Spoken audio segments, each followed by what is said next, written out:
This is Peter St. Ange. Every week, I grab key numbers torn from the headlines to make sense of what just happened, why it matters, and what comes next. New episodes drop every Friday morning on my completely free Substack at profstange.com. Today, I have the honor of being joined by Tho Bishop, former Deputy Communications Director for the House Financial Services Committee, so you can blame him for the bailouts, and now Outreach Director at the Base Ludwig von Mises Institute. Tho, thank you for coming on. Yeah, thank you for having me. I always enjoy talking, Peter. All right, so the format here is to grab a bunch of numbers out of the news, and Tho, you know Washington much better than I do. You spent some of your best years in the swamp in your wasted youth. Okay, so first number, 20 or maybe 22. So that's the number of Democrat socialists it looks like we're going to have in the next Congress. That's about 1 in 10 Democrats. They're on track to knock out 8 Democrat incumbents at this point. That would be the most in 35 years for either party. Usually in Congress, it is a job for life. Alexandria Ocasio-Cortez just overtook Gavin Newsom on Kalshi odds for running in 2028. So, I want to get your thoughts on what the heck is happening to the Democrat Party. Yeah, well, I think the chickens are coming home to roost. I mean, there has been I think that so much attention has been on the populist side of the right and the transformation of the party. The Democrats, the political machine has been able to control things for quite some time, resulting in their chosen presidential candidates for the last several election cycles. But building and building and building has been this pressure. I mean, I'm not surprised to start seeing the control of the machine break away the same way that, the Mitch McConnell, Jeb Bush aspect of the Republican Party lost control of the party of the GOP back in 2016, at least at the presidential level and a little bit on the side within the legislation, on the legislative side of things. And I think that obviously the Israel issue when it comes to Democrat voters is a very obvious one. And I'm not trying to get into the broader foreign policy aspect of it, but that seems to be almost a disqualifying line in many of these races right now, given the changes of their electorate. I think the most interesting thing is the human capital involved with these candidates going forward, because you're going to have a very different type basically, it's going to be like your average Democratic activist is going to end up being reflected more and more within the politicians that survive these primaries than the traditional background of your elected Democrats. Also, because I assume, historically, the Democrat Party has actually been a lot more. Their leadership dynamic is different. They don't have term limits, and so that also kind of helps perpetuate, a generational divide there for very meaty patronage positions. So, leadership is that one of the reasons that they're so old? Yeah. And then, Maxine Waters is, it's controlling the Financial Services Committee, where you've had 3 Republican chairs, in that same timeline. Which itself, just talk about, talking to Democrat members of Congress about financial services was always a fun time. Wait. Why? Because they're retarded? Oh, it was just, outside of Barney Frank and maybe 2 others, no one knew anything about anything. It was always maybe for some wild hearings up there. But I think you're definitely seeing a generational change there. And again, I think you're going to get a lot more people like Plattner in terms of bios, right? You're going to get professional. Plattner is the guy in Maine. Yeah, Maine. Uh-huh. It's you're going to get a lot more of the professional student / activist mindset, or just the very online sociopath. And I think you're going to get more of those winning these primaries because of the alignment on what the Democrat base wants in large portions of the country. And I think that's going to have some ramifications going forward, which would be very interesting. All right. So I have this theory that I want to try out on you, which is that the GOP traded the country club. When we were kids, right, the stereotype of a GOP voter was, Monty Burns from The Simpsons, right? He was rich. He didn't want to pay any taxes. And meanwhile, the Democrats their brand was the party of every man, right? The common people, the little guy. And it seems to me that, a big part of the Trump change to the Republican Party is that he's appealing to those regular people. Nixon did, to be fair, for a minute there, right? So, it's not, completely new. There was the famous hard hat riot in the 60s or in the 70s when Nixon was sort of pitching blue collars against the Vietnam War protesters. But anyway, Trump rather made a big play for that group, and the GOP fought it. But it looks like the party is now evolving. They're basically ditching the country club people who are now the wealthy suburban voters who are increasingly going Democrat. So they traded those people for the working man, which is, I think, a much better demographic. I mean, it's like if I'm writing an op-ed, I don't want to write it to appeal to country club people. I want to appeal to working people. But then the second part of that now is it looks like Dems, instead of fighting to defend those blue collars, they said, you know what? Screw it, right? So we're just going to ditch those people. We're going to trade them for gay graduate students. And that's a small demographic, right? Yeah. And so I want to get to your thoughts. Like, why the hell are they doing this? Are they protected? Do they think that left-wing media gives them armor so they can just, get away with anything? Are they not listening to voters, maybe because they're stuffing ballot boxes or whatever? And so, if voters drop out of the equation, then the activists and the special interests drop in. Is it that corporate donors are now giving so much money that they figure they can just buy the votes? Like why are they walking away from a base that I think Republicans were always envious of? I mean, that's pretty sweet to be like the everyman's party, right? So why are they doing this? I think the true believers, they have a religious conviction to a lot of the social components. That was the first precursor, right? Like the woke wave. And there's a lot of people that genuinely believe that, your average Democrat aspires not to be, a powerful politician as much as they aspire to be, the leader of, walking in Selma, right, as part of their own Civil Rights Act, right? Like I think that is what drives a lot of them more than anything else. And so this is the civil rights movement of the 21st century, is trans rights and all that sort of stuff that helped, I think, more than anything else, push the working class away as morally on the cultural side of things. And I think there is an interesting, there's clearly an aspect of Democratic public intellectuals that I think see an opportunity to try to court the Chamber of Commerce small business folk that have been alienated by Trump in many ways. There's the tariff policy and things like that. I have here in Red Bay County, I have a lot of business owners that are upset about trade policy, whatever. The abundance libs, right? Like the Ezra Klein's talking about, yes, in my backyard, kind of the wonkish, okay, well, let's revisit some of these old regulations. They still want the cultural stuff, right? They still have that as a goal, but they want to be more technocratic and more kind of efficiency driven, good governance sort of policy. That is the aspect, I think, that is the biggest rival right now to the Democrat socialist component to it. There's just no broader constituency of it. And I think the decentralization of media plays a major role of that, right? Like, I mean, Fox News is still a powerful beacon when it comes to Republican primaries, right? You still have a large boomer contingent of the electorate. There is a growing alternative right media network of Tucker Carlson's and the like. We saw that kind of put to the test in the Thomas Massie primary as the most explicit example of that. Massie obviously lost the re-election with the benefits of incumbency, but it was a pretty close race, right? Less than 10 points between the two. Do with that what you will. The traditional outlets for the young left, I think, they're always have been lower in scale than Fox News and just in terms of popular audience, more or less.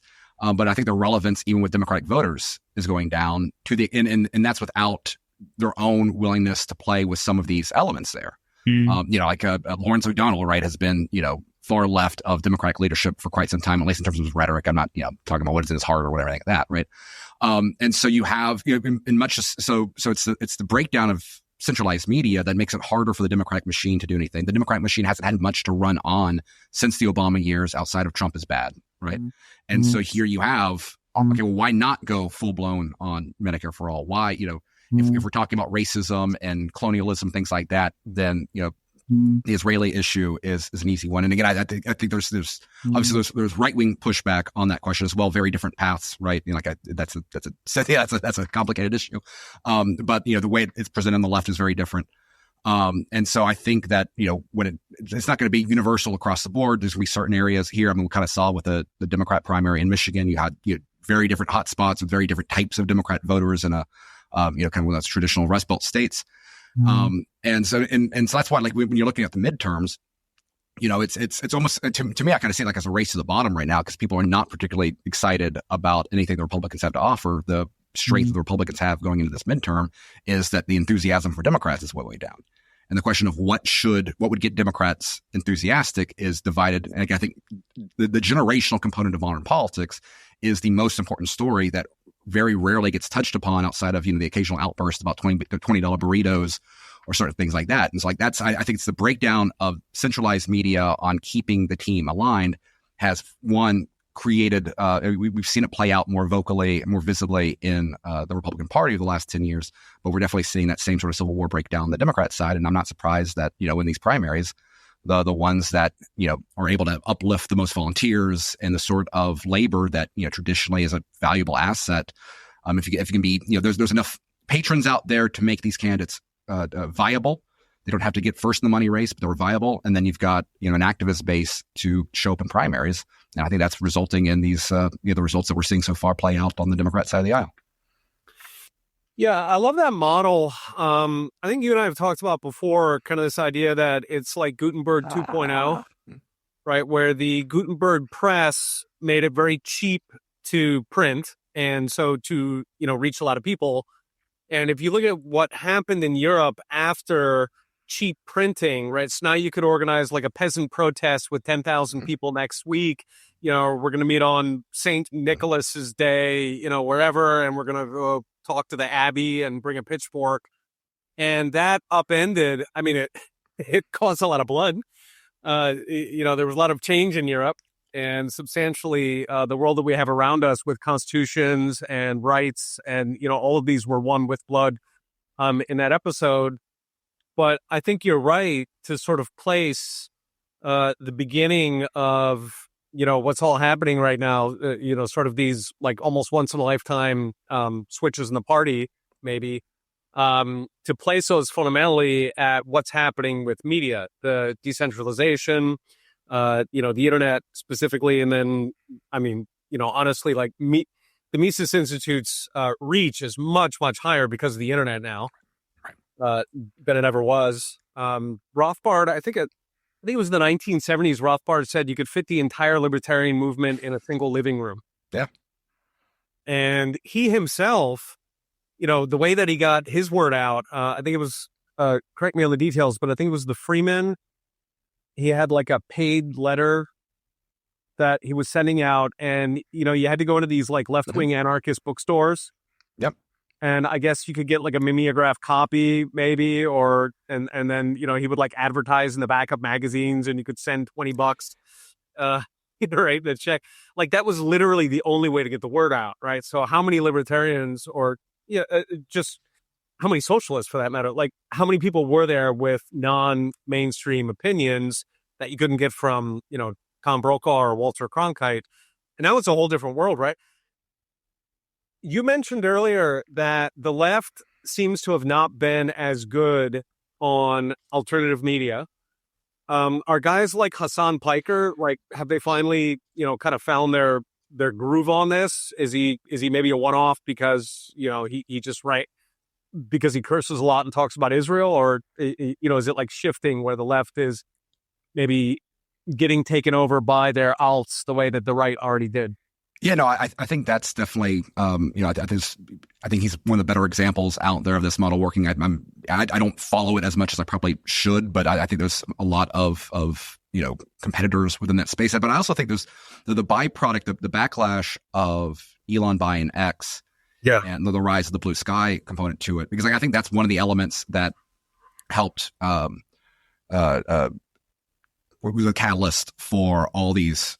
For the right podcast orbit was the censorship in traditional platforms. And there's not necessarily censorship per se on X, but you have the same self-segregating aspect of it. And so then blue sky becomes a radicalization point. And that's the thing. It's like, whenever whenever the communication aspect of it creates an echo chamber, then, things like audience capture, things like all this, just starts bouncing around. I think it escalates things very, very quickly. And a lot of people, and then you combine with that just the general distrust in large institutions generally, right? The Epstein files creating a very interesting new kind of class distinction, right? Just across the board, and we're very much in a populist moment. Faith in public institutions as a whole are down the drain. Nobody knows, often these sort of things are shown as as bad things, right? I don't see the rise of Democrat. I mean, I recognize the risk. I'm not blind to the risk, but I don't see, I'm not here, clutching my pearls at the rise of Democratic socialists taking over the Democratic Party. I think that given how bad the American regime has been and the Uniparty has been for quite some time, recognizing that massive disruptions are going to result in bad characteristics on the side, breaking up that centralized system, creates the opportunity for more positive things going forward. Now, whether or not we get there is, revolutions do not always end very well. But I think these are broad national things, and now about 10 years behind the political ramifications of it. And I think it's a byproduct of a number of things. Get Trump winning again, the changes in media, the self-siloing in terms of the digital space, et cetera, et cetera. I think it's a kind of a 10-year parallel here right now, and it's fascinating to watch. I'm just glad to be where I'm at. I don't have to worry about Democrat socialists taking over any local part of where I'm in the state of Florida. If I was in other areas, I'd be a little more concerned. I think that's, and I think that's one of the most important things that we have seen over the last 6 years. And I think one of the most interesting questions is going to be whether or not this continues, which is the political segregation of voters. Right. COVID was a massive driver of people moving to where they wanted their political entities to be. COVID, and now it's less of a back burner. You see plenty of people leaving Florida for economic reasons, house prices, insurance prices, et cetera, et cetera, et cetera. Does this increase? If you're in Virginia, if you're a Republican in Virginia, right? Having the current leadership there is very different than what Democrats were. Who was the Clinton guy? I could see his face, but whatever. But your traditional Clinton-style Democrat being governor of New York or being governor of Virginia is very different than having an attorney general that wanted to kill Republican kids. Right. So I'm interested to see is there. Does the trends that COVID demonstrated in terms of a willingness to relocate for political purposes, do those continue and perhaps even grow over time as this political escalation continues? Or is there something that creates a cooling down on both sides? I don't have the creativity to imagine what that would be right now. But I think that's another aspect of this, is a willingness to move and do things outside of the traditional political structure that makes all this, the environment that we're living in right now just very interesting objectively, regardless of any concerns about what might be the end result of it all when things settle down, when all the collateral damage is sorted. I love your model there, right? You're saying that you don't necessarily fear the DSA because it's a counterweight to the uniparty that's sort of ruled us all these decades. If you own gold, and many of you do, you already understand how it protects your wealth from the insanity coming out of Washington, the inflation, the recessions, the wars. But with monetary metals, there's a way to actually earn a yield of up to 4% on your gold paid in more ounces of gold. You retain ownership of real allocated physical gold with no storage costs while your ounces grow every month outside the banking system. If you're serious about protecting your future and building your legacy, head to monetarymetals.com/Peter to get started. Now back to the show. Tucker Carlson has had something that he talks about a lot, which is kind of, he talks about the 2008 crisis, how you had Occupy Wall Street on one side, which, I think you could call those, whatever, left populists maybe. You had the Tea Party, the right populists on the other side, and they were starting to talk to each other, according to Tucker. And then that's when media jumped in with the whole, oh, no, they're racists, or, they tried to drive this social wedge between the two groups. But it raises an interesting question, right? Young Republicans, I think, especially, are pretty enthusiastic about populism right now. And there seems to be overlap with left populists. I mean, do you see, I don't know if horseshoe theory is the right way to frame it as extremists per se, but do you see that as a potentially healthy thing that we get kind of a generational consensus that we need change? Maybe they don't agree on what that change actually is. I think it's the potential to be the one thing that does concern me right now is the economic views of a lot of Gen Z is really like, I mean, they're, really it's real close to horseshoe theory there, right? Like, and that's the one thing that I'm concerned about. And I think a lot of the blame is deserving of, the mouthpieces for the alleged free market sort of side of things, and particularly in terms of DC and like the Wall Street Journal and some of these sort of mainstream publications that have, been the big public faces of defenses of capitalism. And the like, when, I mean, you saw it perfectly play out with the whole, burrito debate over X of the last I week, have right? not followed the burrito debate, but I see everybody talking about what is the problem with burritos? Well, the whole thing started when it was a Turning Point USA producer saying, like, I hear from Turning Point USA students, like, they're just frustrated, that a burrito costs $20 today. And then you get all sorts of like, pull yourself up by the bootstraps conservatives, like Ben Shapiro and Dan Crenshaw were basically like, well, it would just, I mean, there's one guy from the that works for the Daily Wire that was like, oh, well, you can cut your meat with beans and make your burritos at home. And it's just like this is such a stupid way of approaching this sort of thing. It's the right version. You can recycle old newspapers and bulk it up. Yeah, right. And the crazy thing is, this is exactly what Biden was trying to sell, in 2024, right? It's just the complete tone deaf. Right. And if your audience is just trying to court an older generation that has like this sort of this dismissal of the economic realities of Gen Z, I mean, that's the problem. It's like when you're in an environment of high inflation and central bank chicanery that we've been in for, in hyperdrive since 2008, it always screws over the next generation first and foremost. Last year at Mises U, I gave a talk about Gen Z as the most persecuted minority. At Mises U this year, I talked about, Rothbardians against neoliberalism. And like, this is exactly what Milton Friedman kind of ushered in, was the rise of the intellectual cover for a technocratic central banking class that is screwed over, and if you can't hit, and that's the problem though, is that like, if you're dealing with traditional politics, there's no way of legislating this sort of stuff out. There's no political will. The attempts at Doge went away pretty quickly because, like, gosh darn, cutting, people don't like cutting. It doesn't matter what your political bent is. You start hitting pork in your district, and you're going to stand up and defend it. And so there is no easy button. The one attempt at an easy button did not work. And so, there's no traditional political solution to this. So there's no answer. And so I'm not surprised that you have, people like, J.D. Vance, who's like, oh, we just need like neo-Hamiltonianism as a solution to this, which I don't think is the answer. But there is no, I don't think you can argue with Mondamianism with, Milton Friedman neoliberalism. Like, that is not a workable alternative there. And like, I think, so that's the one thing that scares me is, why should Gen Z have a particular high opinion on capitalism if they view capitalism as the status quo of the American economic system right now? And so, trying to address those real generational divides in a populist way. I mean, this is what Rothbard's spent his career trying to do.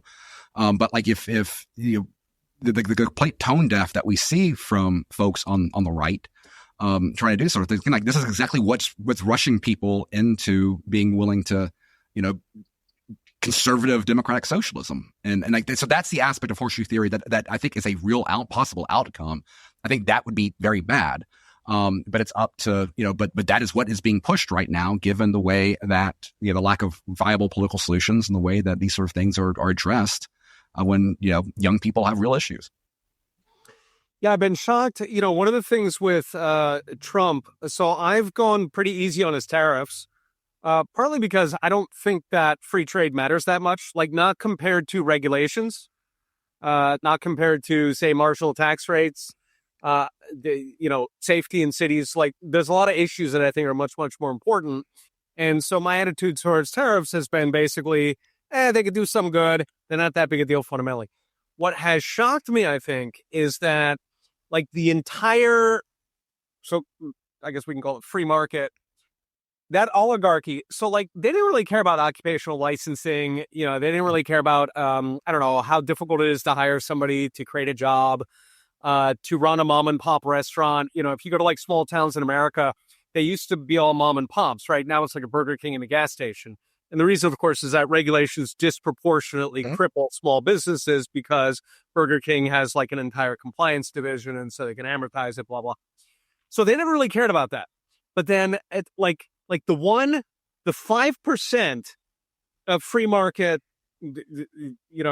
policy menu that like most affects the globalists, that's the one that they went to war on. Like that's the one that they go to the masters on. Screw the state of American education, where like 99% of Detroit kids graduate illiterate. Like screw all that, whatever. Pull yourself up by your bootstraps. And then the one thing they care about, it struck me like that's the only thing you guys really care about, and presumably that's where the money flows. Right. Globalism is not just in the abstract is that appealing to intellectuals, but the like fundamentally, I think at this point, one of the things we learned from Doge is that the left is a Potemkin village built on government grants. Right. And, the amount of money, like USAID alone, what was it, 70 billion or something? Yeah. Like an entire election cycle is, I don't know, 40, 50 billion, something like that. Like for every single race, like 70 billion in politics is a lot of, and then, you put in the university grants, the Leering centers right across the board, you're talking a $500 billion hustle. So yeah, that's the part that the free marketers, they get all excited about that. But when you talk about, the stuff day to day, like for example, we try to push for hard money, which, it reshifts resources towards building instead of consuming. It grows the economy. People don't get chased into the stock market. Like there are all these massive benefits where every single one of them is like 3-5 times more important than free trade. They don't give a crap about this stuff. Right. I mean, and they actively cheer on, whatever the Fed is doing, which has been a massive consolidator of corporate power, et cetera, et cetera. And yeah, I mean, like it's, they want, they're not interested in a free market economy. They're interested in, a status quo that has been to their benefit for quite some time. I do think that, like, I think one of the consequences, and I think this goes to just how Washington is currently operating right now, which is, nothing of real note is handled legislatively. Everything comes from the executive branch. And I think one of the byproducts that we've seen that's played out, like, if we still had, $2.50 gas right now, I think a lot of the views in the economy would be very different than they feel right now. And I think that's one of the problems of a Washington that doesn't function is that, particularly when you are a president like Trump, who is trying to, has been working on just like aura farming ever since he came back into office the second time around, and legacy building, that sort of stuff, which, understandable from that perspective. Is that like it's so easy to just make everything a foreign policy issue because that's where you have the most power. Yes, and so like the trade thing, like the original arguments about changing supply chains from China into other countries, right? Well, when you're tariffing everyone, right, like then that undermines that argument. Then you started using tariffs because they didn't like what Canada was saying here. And again, I don't like Mark Carney, but like all of the use, like it became such an easy button that like so any areas where the trade issue could be used for non-economic but national, you could make a national interest, and it just became such an easy button. And then the trade button, then the tariff button became, okay, we're going to do these military strikes here, we're going to do this, and we're going to do this in Venezuela, we're going to do the original strikes in Iran. It's like, okay, that worked out, like it wasn't too bad. And all of a sudden you get the Iran war and all the secondary ramifications there. And so I think like the real problem is Washington's inability to do anything meaningful on a legislative level. Anything they do is probably going to be a net negative. If you have a president that wants to do things, it's going to push things at a foreign policy level. When it comes to economic side, the tariff is easy on that. And then that leads to actual warfare, or at least it has in last year. And so like that just keeps building and building the economic anxiety aspect of it. Meanwhile, there's no adjustment to the spending. There's no adjustment. I'm sure there's some meaningful deregulation going on, but it's not the size and scale. It's not radical, it's at the sort of radical breakdown the deregulation state. It is good that federal employment has dropped significantly. How much of that is is made up with contractors rather than direct government employees? There's a Right. different question there, and so, but that's the problem. It's like this is the way the system is built to operate. Though the system is built to protect itself, and so trying to do anything that actually addresses the concerns, it wouldn't surprise me at all. Like the next several election cycles is some repeat of the burrito discussion, where it's whoever's the team in power is convincing the public, like, hey, look, I know you're upset about the economy, but it's really not that bad. Just depending on and because again, like the systemic issues are there, and the system is built to protect it, and that's just there's not an you can't just paper bomb economics in one lesson and expect the legislature to change their opinions on this sort of stuff. Like the incentives in place, the people, the financial centers of power, and they will mask themselves in rhetoric when it's convenient to them on some pet issue that they have a problem with at the moment. But they will take every single government privilege they can, and the other when it benefits them on the other side of things. And that's why the entire thing is just it's a game rigged to screw us over. And, if you look at, Doge was kind of the perfect storm, right? So Elon is a force of nature. He's got enough money that, he could make Republicans dance, and they applauded like seals. Trump gets hit as a big spender, and he's increasingly a big spender on military for sure. But every single budget in his first term, he tried to cut spending significant 100, 200 billion every time Congress told him to take a hike. So you had Trump, who is very skeptical of the federal government. He does not believe that, all of it is a force for good. You had unified Republican control, like every star aligned, and we got, what did we get, like $2 billion in cuts? That was reversed like 3 weeks later. Yeah. We got absolutely nothing. And then you look at countries like Latin America, right? So you look at Bukele in El Salvador, right? Cut murder rate by 99%. The economy has taken off compared to what it used to be. Milei in Argentina, right? So he cut inflation. It was like 210% a year. He got that down to 30, which is a very good start. He balanced the budget in 1 year. He didn't even have a majority in Congress. And it's striking. Like, how in the hell is it that every star can align and we don't get anything done when, all these handicaps, El Salvador is a poor country. It's one thing to climb 99% when the U.S. and, cops spend hundreds of billions of dollars and they have the technology and the CSI. This is El Salvador. They don't have anything. Right. And, he's been clear about that. President Bukele, he said, we didn't have any resources. We had to hustle. And I think, correct if this is wrong, but I think the fundamental problem in our system is simply the filibuster.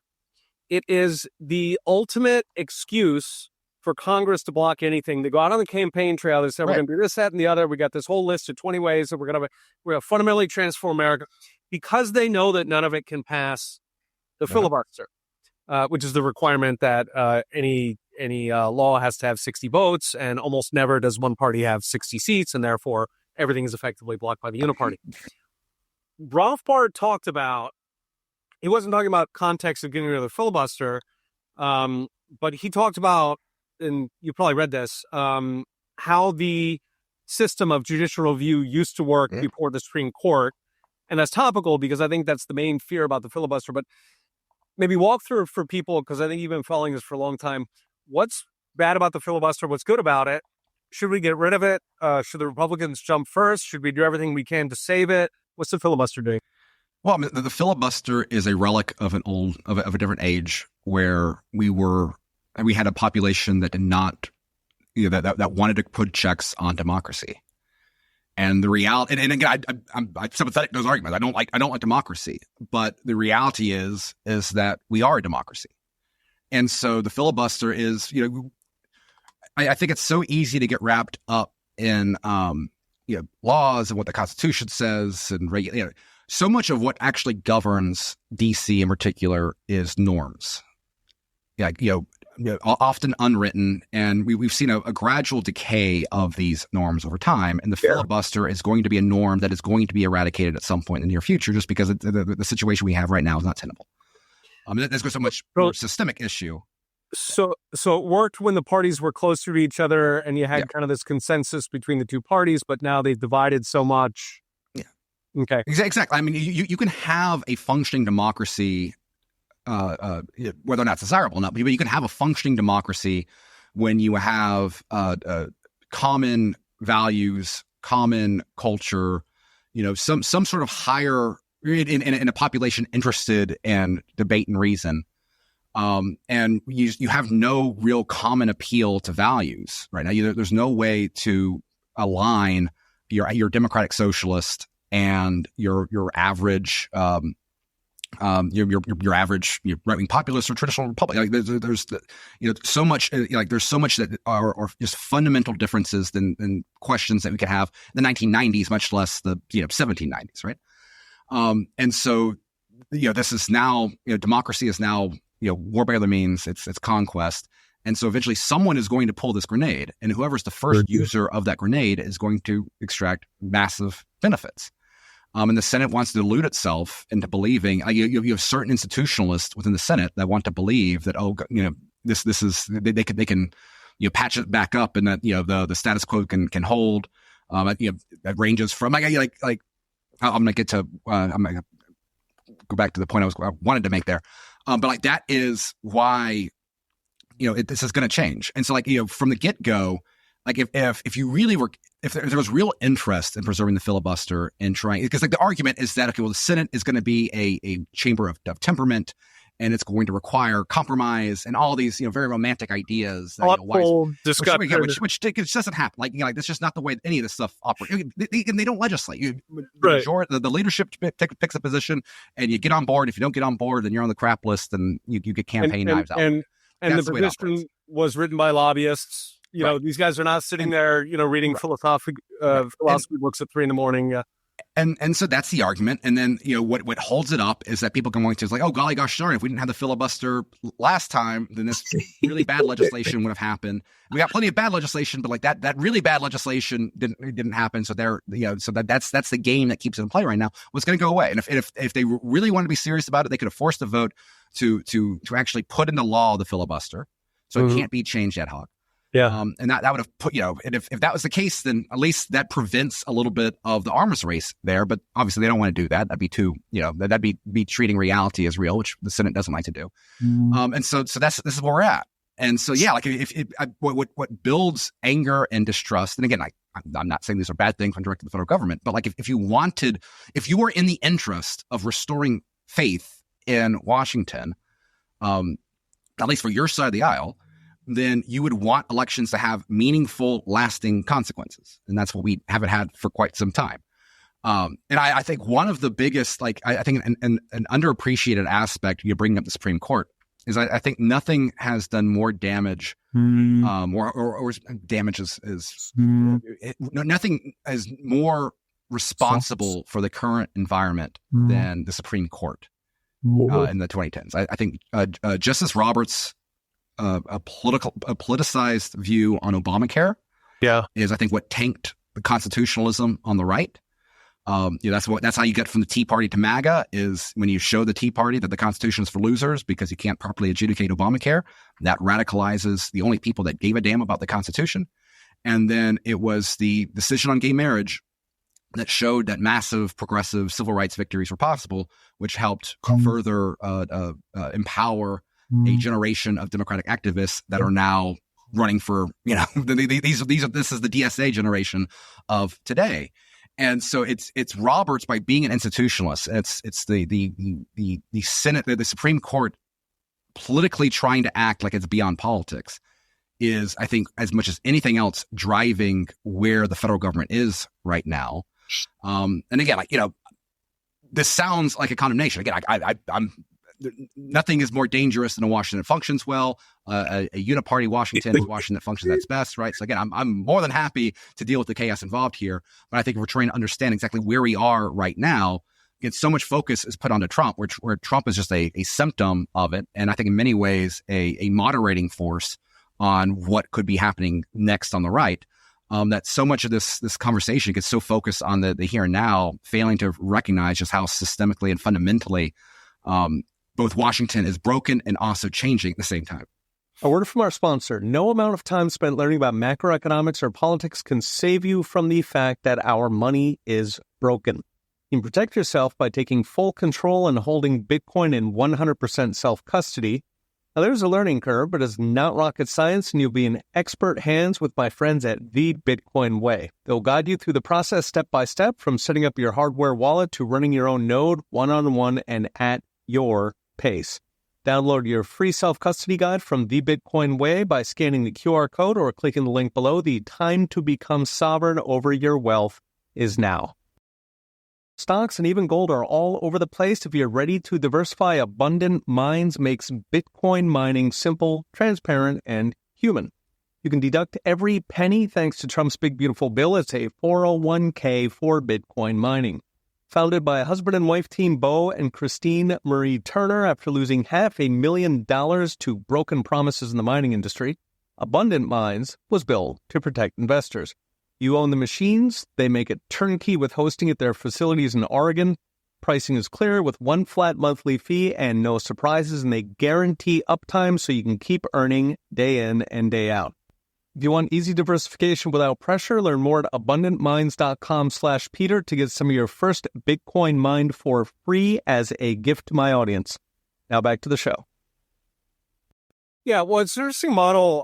I mean, it sort of sets up, I think the presidency via executive orders has kind of been a pressure valve where Congress is paralyzed. And so when something is overwhelmingly popular, then they do it with an EO. And Obama famously, what was it? I have a phone and a pen. Yep.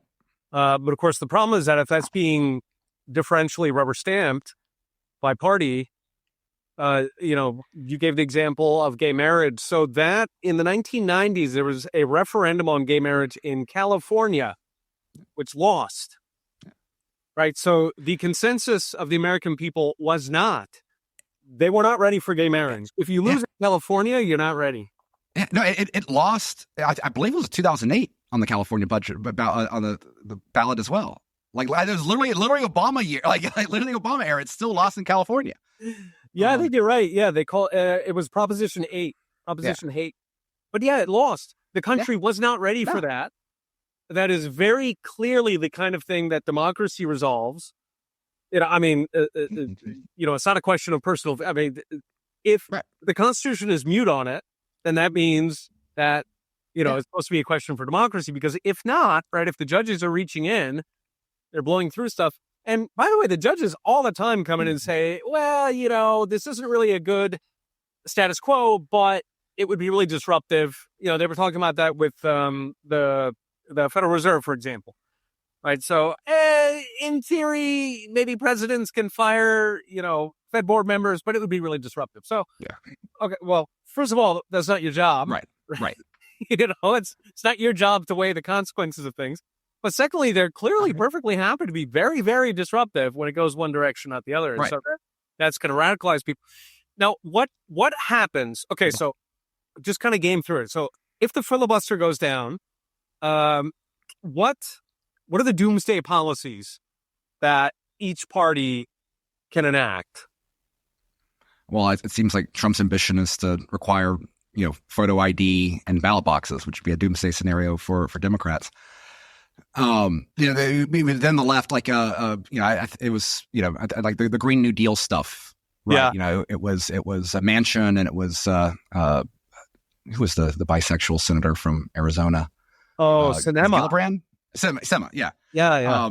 And it's like that was that, and so like that's the thing. But so much of what Democrats want is already baked into the. I mean, like particularly when it comes to, because they use the regulatory state for lesser stuff, right? Yeah. So I do not want to underestimate the creativity of the legislature to come up with really, really bad ideas that could get a 51 votes, but not 60, right? I have no doubt that given enough time, Washington could find ways of doing really bad things.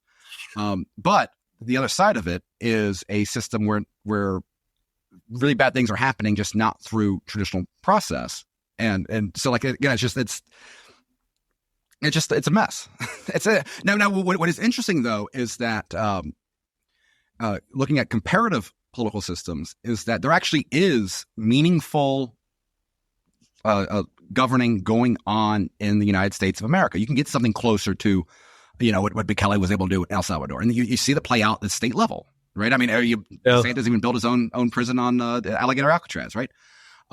States are where you can act, where governing is actually happening. Like, this is why you have a political migration. Is that who your governor is and the quality of your state government actually has a massive impact based off of how elections go. You can't say that about the United States of America for the most part. And so, until you have anything that meaningfully redirects both power and, more importantly, money, block grants, et cetera, that would be the practical solution for anyone that cares about the state capacity or any of these sort of technocratic jargon they have out there. But it's a lot more fun. You can make a lot more money. It's pushing everything at the federal level where you don't have to take accountability for everything. Right now, right. You can do things. You can have your hearings. You can grill whoever the villain of the day is, and you can campaign on it. And it's like, I need your $5 right now.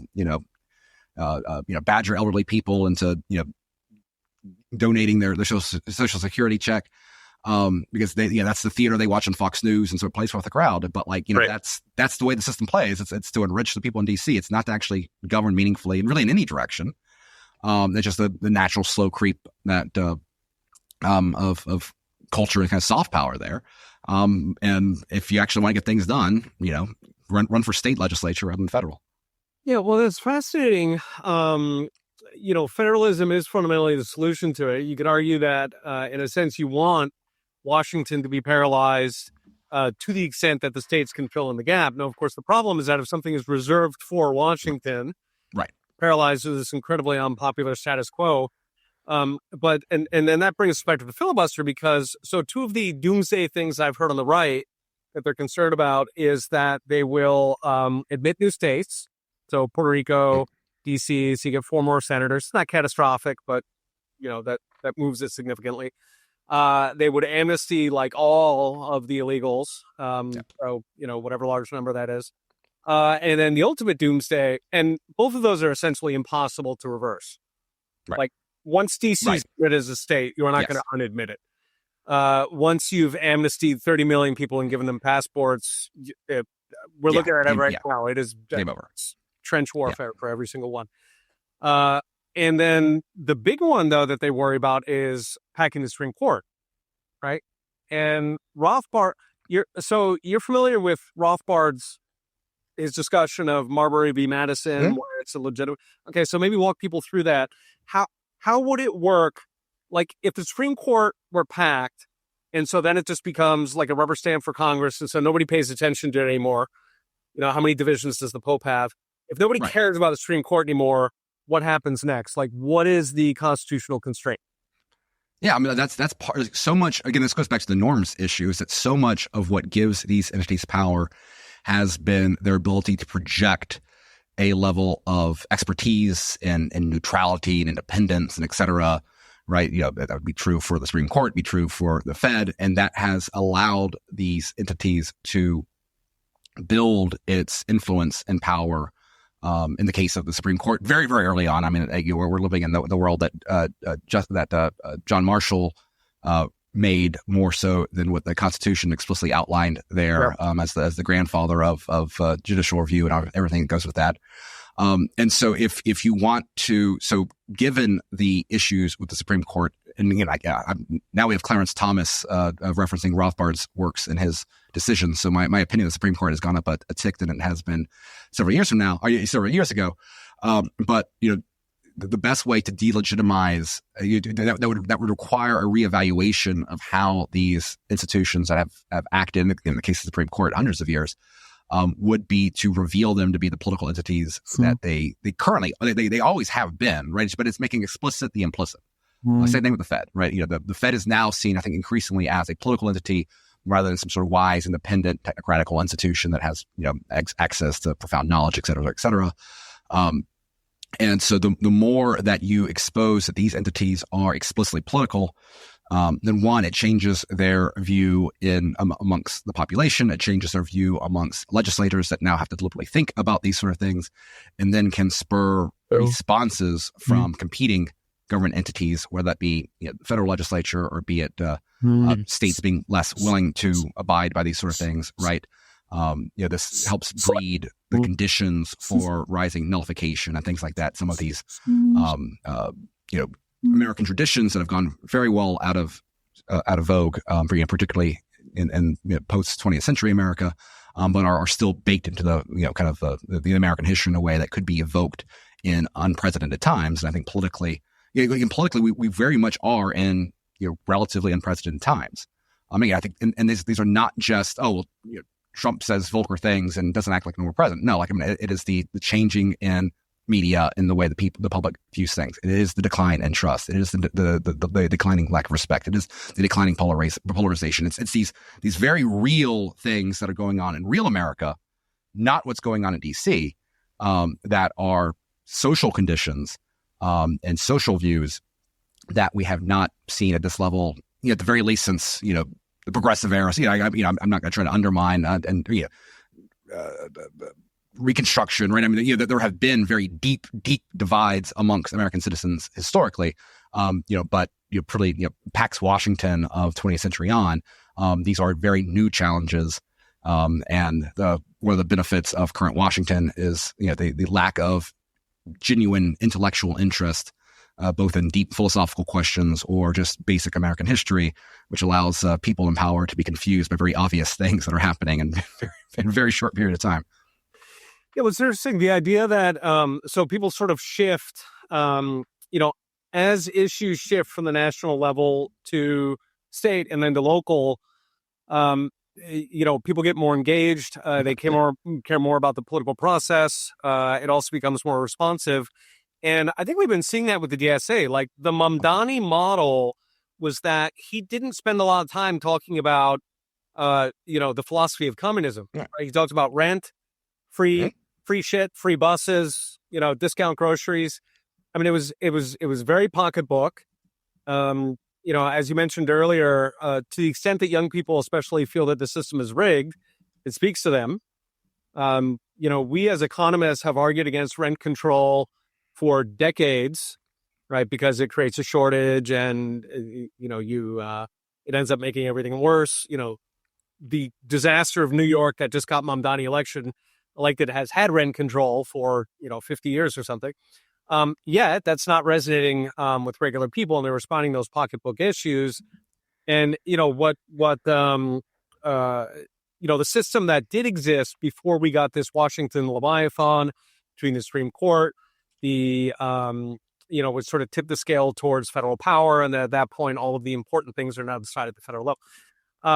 And what before that sort of federal takeover, the system we had was the state nullification mentioned earlier, right? So, rather than a Supreme Court opining on stuff, you had individual states that said, no, thank you. And, when you talk about nullification, people imagine Lincoln and they imagine a Civil War. No, we have nullification right now, right? You have drug laws, for example, right? Marijuana has not been rescheduled. Look at this. Has not been rescheduled at the federal level, and yet, half of states have socially legalized it? That is nullification, right? Yeah. There is disobedience of the Supreme Court, of the entire judicial system. It is anarchy, I tell you. We have,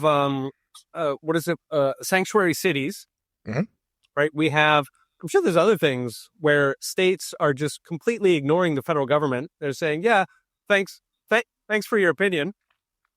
So it's not science fiction that, if they stuff the court, then obviously nobody's going to pay attention to the court anymore. They're going to lose that halo. And then at that point, it's off to the races. States start running themselves. So I've argued, I want to get your thoughts, whether you agree that, you could argue that getting rid of the filibuster is a wonderful thing, and it doesn't particularly matter who does it. Right. Even if the Democrats do it first, they're going to get their wins first. But fine, we're going to have our turn, and then we're going to, fire everybody in USAID, or we're going to end every single government grant to a university. So two can play at this game, and either they'll work out a new way to live together, or every side that gets in purges the other side, which I'm thrilled at. From shoot each other all day long. And then the power reverts back to the states where, people are actually voting on pocketbook things. You have much much closer feedback loops to bad policy. Yeah, or you're going to get to a situation where, let's say the worst case scenario happens with Democrats, right? You have massive amnesty, you have let's just say a federal ban on photo ID, just to lead into this example.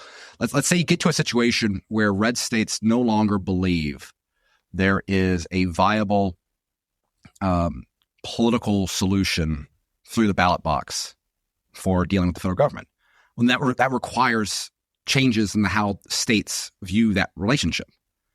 And I think that is far more realistic than thinking that we're going to reform Washington into some sort of green conservative FDR state, some of the post-liberals have wanted, or some of this sort of stuff. It's, and again, that's kind of the worst case situation from that side of things. Like if California wanted to leave tomorrow, red states would, give them a care bag and let them leave.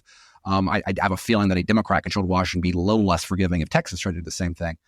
Yeah, progressives love the idea. Whenever it's mentioned somewhere, somebody talks about Idaho leaving, and they have the same attitude. They would love to see us leave. Just it seems like we can work something out here. Well, the more we can get to that as a unifying view, the better off we'll all be. But on Mandami's point, though, I do want to bring something else there as well, because I do think one of the politics as low culture entertainment, I think, is something that I think Mandami is a particularly unique talent amongst that side because he was so good. Trump's the same deal. Yeah, it's the exact playbook from a different perspective. I think Mandami is far more ideological inherently than Trump is. But it's the same way of making politics entertaining. I mean, really making it as much pro wrestling as possible. That is one of the most effective strategies of tapping into democratic power. A Democrat with a small d, not a capital D. And so I'm interested to see. The problem is that most people seeking political power do not have the charisma of Mondani, much less Trump. So it's easier said than done in terms of replicating that. But that's another aspect of the average people feeling disconnected, and motivating them to actually take political action is a question mark. And so that's where entertainment, memes, et cetera, the personality side opened up again far more with a decentralized media environment, makes these things more and more interesting. The question is what's going to come next. I do kind of hope, Marsha Blackburn won the governor primary in Tennessee. Her treasurer for that campaign was the mayor of Knox County, Tennessee, Glenn Jacobs.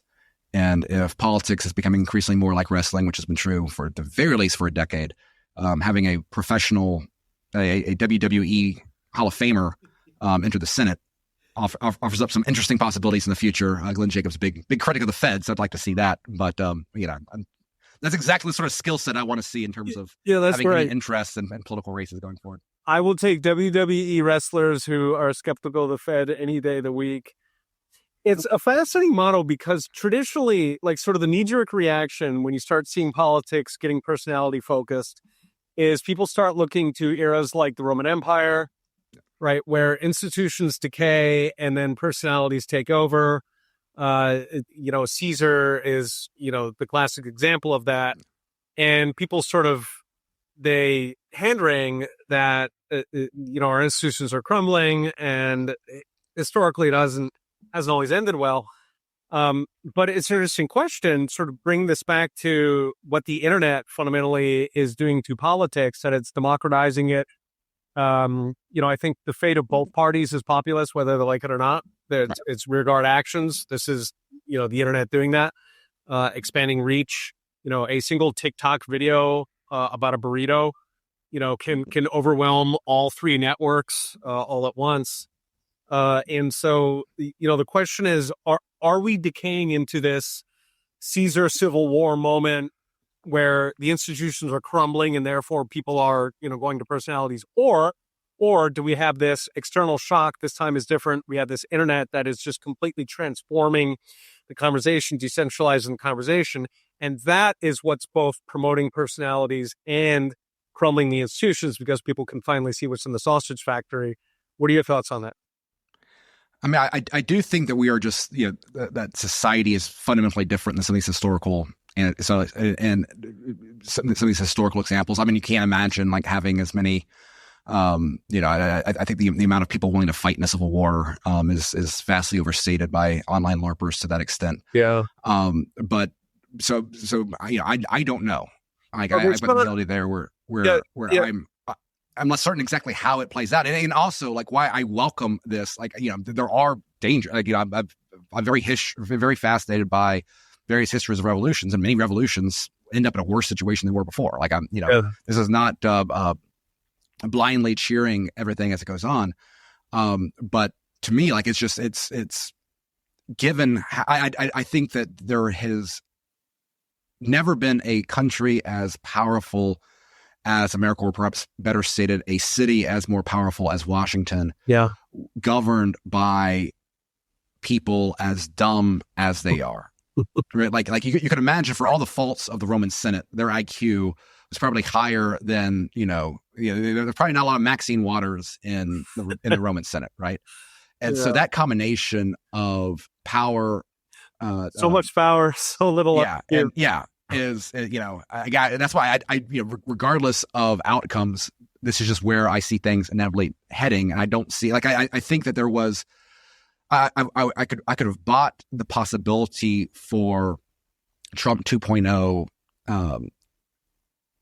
kicking the can down the road in a way of making some meaningful fixes and maybe having a slight decrease to the budget using Doge as an easy button that would have taken off some of the pressures that have been building up for quite some time. Could have demonstrated that policy, that elections had consequences, et cetera, et cetera. I'm less optimistic about that view at this point. But that's like, if your interest is preserving the political status quo in some form, Trump being an extremely popular second-term president is probably the outcome you would have wanted. And I think if you get at the end of Trump's second term and the anxiety is the same as it was at the end of Biden or more, then some of these systemic fundamental sort of fractures with the system at B become greater and greater. And again, so that creates interesting opportunities, possible silver linings, possible landmines, but that's kind of the way I see it. Is I don't see there's any breaks right now to the sort of environment that led to Trump in the first place, that led to Trump 2.0, that has led to Mondani and DSA. Like I don't see, I see things escalating from here rather than any of this serving as some sort of relief valve to get back to some sort of political equilibrium, if you will. Well, it's a fascinating point. Like, if you think of all of the dissatisfactions that led to Trump's election, none of them are resolved. Right. Zero. For all, the state change. All right. Final question. I want to get your thoughts on this. Young men, I think, are much, they're embracing populism. They are, I think, more extreme than any generation, anyway, in the past 3-4 generations. Do you think that there needs to be a fusion of libertarianism and populism, kind of a libertarian populism, which I think Mises has kind of gone in that direction, correct me if not. Yeah. Do you think that's kind of the future here and I'm not just talking about Republican young men, right? There was a recent poll that 20% of young men have a favorable view of the Democrat Party. So, I mean, like, young men in general, is their future kind of a libertarian populist fusion? What do you think? I hope so. I think there's a broader search of meaning, a meaning spiritually, a meaning in relationships, and also think a meaning in connection with history. And I think that part of the interesting intellectual environment, because I do have I do believe in the power of ideas when it comes to shaping generations alike. And there is this very interesting, almost, I think like the post-liberal, which is really sort of this anti-classical liberal bent that you see popularized in certain online circles, targeting younger people. And again, I understand it. Again, like if you view the status quo as free market, libertarian, classical liberalism, call it whatever label you have, then I said, okay, we need something else. And that, you have a lot of people interested in kind of conservative European thought, which is very different than early American thought, et cetera, et cetera, et cetera. So like monarchs, things like that. Well, I mean, that, and also, whenever I hear neo-Hamiltonian, I just hear like Colbertian and absolute, monarchies in France. I think kind of a battle for what does it mean to be an American, not only in a contemporary identitarian standpoint, and that's where the immigration frustrations come out, but also what is the legacy of the best parts of about American history. It's very abstract and it sounds very bookish and that sort of stuff, and not a meaningful contribution when people are concerned about economic anxiety, et cetera. But does this angry Gen Z, Gen Alpha, frustrated young male, particularly male class, can they see the ability to make meaningful changes in their life beyond elections? And I think that's the battle. That's where education comes in. That's where, that's why the Mises Institute tries to do what it's trying to do. That's why I'm glad to see some of these intellectual debates happening in other institutions with more traditional reach. And, I like some of the turns that Heritage has done. But I think that's a real open question right now. Because again, if you simply end up getting with, culturally right-wing democratic socialism, or so this weird transplant European conservatism, LARPing as, tried Christianity or things like that. I think that's going to have negative ramifications for the future because I don't think those ideas work. I think Colbert gave us the French Revolution 100 years after, his economic policies went in place. And I think that, looking to that as a alternative to proper, I'm a big Andrew Jackson fan. I'd much rather have Andrew Jackson be the icon of, American, macho heroism of the past than some of these other figures. I think that's really the battle of the time. It's the battle of ideas for the generation that recognizes that they're getting screwed and are looking for solutions to get out of it. Yeah, I think throughout really American history, or arguably throughout human history, the political question, in a sense, boils down to one side wants to be left alone, and the other side wants to change. Like, they want to force the other people to change in some way. Maybe they want them to give them money, or they want them to stop having sex with each other, whatever. That seems to me like kind of the natural poles. And, when we talk about, like, in a sense, the parties are ideologically scrambling at the moment, sort of picking, mixing and matching different elements. And I think, what I see somebody like me or you or the Institute is trying to sort of hang out while that transformation takes place and kind of try to nudge things a little bit towards the leave me alone direction, because the consequences, once you start forcing people to do things for you, it gets out of hand real fast. Yeah. And, it can blow up. And there also needs to be a reality where the better informed you are about whatever any institution or school of thought is trying to teach you, like you need to be able to benefit from it, and in some ways financially. Like what's the value of reading a whole bunch of books if it doesn't make you better able to navigate the real world around you? That's why one of the best things that's happened in Austrian economics has been Bitcoin and cryptocurrencies. I mean, the fact that the entire stablecoin debate going on the Hill right now is basically a debate over full reserve banking. Is I think Rothbard would be laughing about that. Yeah. But that's the thing. It's like having knowledge. To what extent does obtaining this knowledge, working to obtain this knowledge, better improve your life in real terms? It does make it better, make it easier to make money. Does it make it easier to socialize? Does it make it easier to have success in politics or whatever your preferred field is? I hope most people do not go into politics. That's not what I'm advocating. But does obtainment of this knowledge make you better off, or does it make you more isolated, more self-destructive, more negative? And I think that's where a lot of the democratic socialism stuff inevitably leads. Is that that's where I'm very interested to see the human capital of, I think a bunch of Arrested Development, outcasts if you take the DSA stuff too seriously, beyond the negative consequences of their policy of put in practice. But I think that's definitely the battle before us. Yeah, well, by the way, there have been studies on that. They looked at people who were arrested at BLM riots, and there was also a study out of Germany, and they looked at people arrested during Antifa riots, and they profiled them, and essentially they either live with their mom in the basement or they have a job collecting government grants. Yeah.